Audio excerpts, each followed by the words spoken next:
The one thing about crops that are simple to propagate and easy to grow is that there's often more than one way to do it.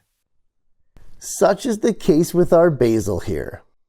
Equally at home rooting in water as it is growing fresh from seed in a nice soil, this popular herb is on almost everyone's list to grow every spring. No one ever says, "Oh no, I've grown too much basil."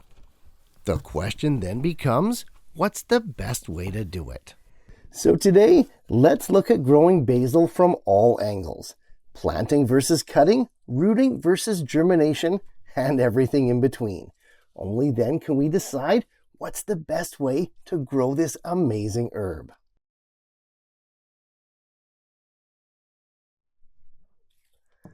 For us temperate growers, we're restricted to growing basil outdoors to only the summer months. Indoors, however, no such limitations exist, and this guy is always a go. And with basil, it's more than just a second choice. Like most lush herbs, the stable, even environment of indoor life can lead to some epic growth. Absolutely huge foliage as well as harvests are on the menu when you grow basil indoors. And to achieve this, its requirements are quite benign, albeit non-negotiable. To grow the best basil, you're going to want to plant it in a quality soil, usually an indoor potting mix that stays light, fluffy, aerated, moist, but drains well. Room temperatures are perfectly fine, and give these guys as much light as you can. That's it. Indoors or outside, that's literally all a basil plant is looking for. The main issue that people have when growing basil, though, doesn't come from the environment. Grown from cuttings or germinated from seeds, most of the problems we see with basil arise from how it's harvested. Too often, new growers will harvest only the biggest and best leaves, causing long, single bare stems to be left behind. This is not how basil is supposed to grow. It may seem harsh, but this is exactly the way we have to do it. You see, the more we cut down and top prune our basil, the more it's gonna give us. Let me explain. Despite the multi-stem look of this bushy plant, a solid basil pot is really only comprised of 3 or 4 main stems. That's because basil is a natural brancher. Harvested with just 1 or 2 leaf nodes remaining, your basil plant is going to be triggered to send out 2 new leading branches from the top node. Done several times, and you can see how just a few stems becomes this giant bush of epic proportions.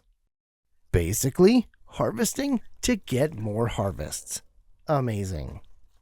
Okay, with the growth habits and requirements out of the way, we need to talk about how to get there and how to get started. Seeds or cuttings? Let's go ahead and start with those cuttings. As a card-carrying member of the mint family, basil is a rooting master. 4-inch cut stems containing at least 2 nodes will root in water at room temperatures in just ambient light in 2 weeks or less. Planted in that fresh soil we talked about earlier, these cuttings are going to take another week or so to fully establish their land legs, after which time they'll become fully formed, brand new basil plants. The ease of this process, as well as the speed and reliability, are obviously huge advantages when growing basil from cuttings. But what are some of the drawbacks? In my experience, there's 2 that really stick out, and the first of those is that you're kind of stuck with the variety that you're growing. Each and every cutting is a perfect clone of the main plant, and you won't be expanding your basil repertoire with each new generation. Fine if you're okay with that limitation and you love what you're currently growing. But also not fine if you're forced to pick a variety that is weak to begin with or susceptible to problems later on. The second drawback is cutting age. As in life, there's no such thing as a free lunch. Yes, cuttings are easy and free to get started, but they might not last forever. There is some debate whether or not you can take basil cuttings over and over indefinitely thereby restarting the plant's inner clock every time. Whether it's the time of year or the plant's inner circadian rhythm, I've found that after the third or fourth cutting, the plants get thinner, more spindly, and are much more susceptible to bolting.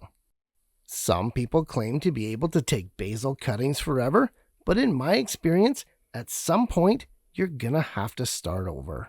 Which brings us to growing from seed. Although it's not quite as easy or as fast, there are some distinct advantages when planting basil directly from seeds.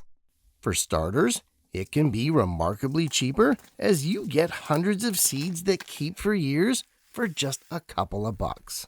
Also, you'll have access to many more varieties without any limitations. Sweet, spicy, yellow, green, and even purple. Growing from seed also guarantees that you're always starting fresh. No pests, no fungus, and no internal clock telling your basil that it's time to bolt.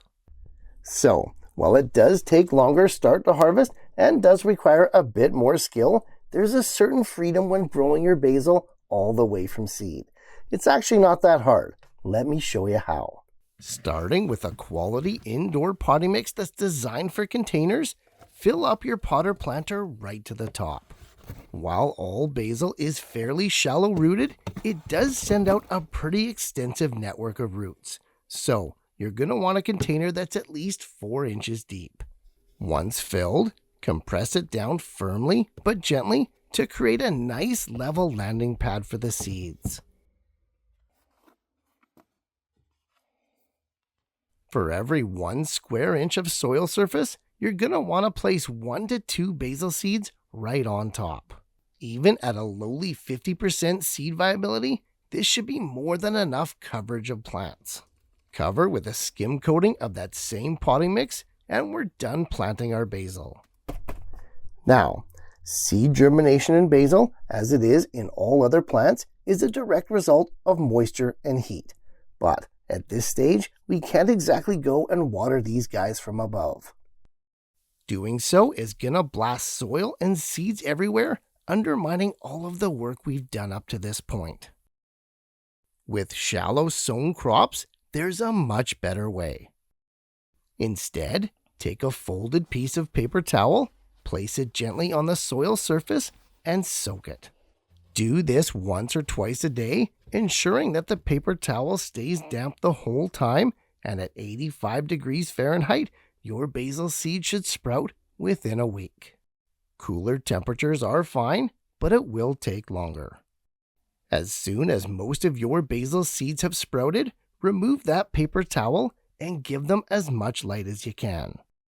The first leaves are not true photosynthesizing ones, but within a few days the real ones show up, and then we're off to the races.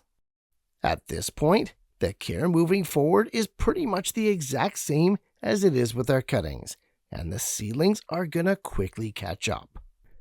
And so going through both processes probably 50 to 60 times each over the last 30 years, I'm left to wonder, is one method better than the other? The short answer for me is no. The long answer is, well, it depends. Certain situations and/or time of the year, I definitely prefer one method over the other. And within a given season, I'll do both, sometimes even simultaneously. Personal preference and situational needs at the time govern which method works better over another. But honestly, both have their place, and it's really up to you to choose. Having said that, we just covered a lot on how to grow basil both from cuttings and from seed. Let's go ahead and recap the main points to make sure that it all sticks.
Basil is an amazing, fast-growing lush herb that can be grown either from its own cuttings or all the way from planted seeds. Both methods are viable, and hopefully today I've shed a little light on how to grow each way. Whichever method you choose, happy growing, guys, and I'll see you in the next one.